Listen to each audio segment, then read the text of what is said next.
boys. Sali naman ako dyan. O sige, mabuti pa. Maupo na kayo at magsimula na tayo, ha? Sige, balik na kayo sa pwesto nyo.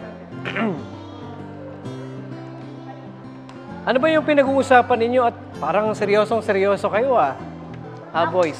Kuya Eric, tungkol po sa volunteering. Volunteering?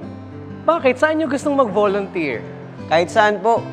Mukhang maganda naman po kasi, lalo na po kung kami po yung makakatulong sa mga tao.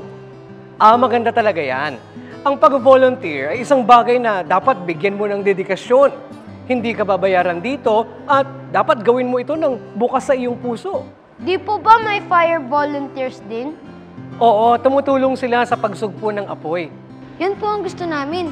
Nakikita ko rin po yun sa mga pelikula at sa mga balita sa TV. Ang galing po nila, no? Ginagawa po nila yun ng walang bayad. Mukhang exciting po, Kuya Eric, lalo na po makakatulong ka po sa iyong kapwa. Exciting talaga at masarap sa pakiramdam. Pero tandaan natin kung tayo ay gagawa ng mabuti, hindi natin to dapat ipagparangalan o ipagmalaki sa ating kapwa-tao. Sa halip, sundin natin ang sinasabi ng Biblia. Basahin natin ang nakasulat sa aklat ng Mateo sa 6:3 hanggang 4.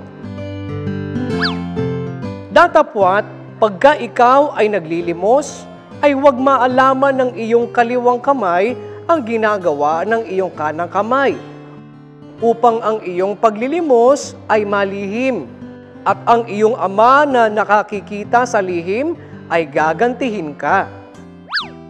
Sa paggawa po natin ng mabuti, hindi po natin kailangang mapuri ng tao.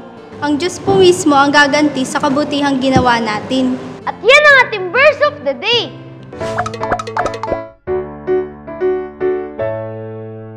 Mabuti pa, pag-aralan na natin ang tungkol sa mga bumbero at mga fire volunteer. Ano ba ang kanilang ginagawa at papaano bang maging isang fire volunteer? At yan ay sa pagbabalik ng KNC Show!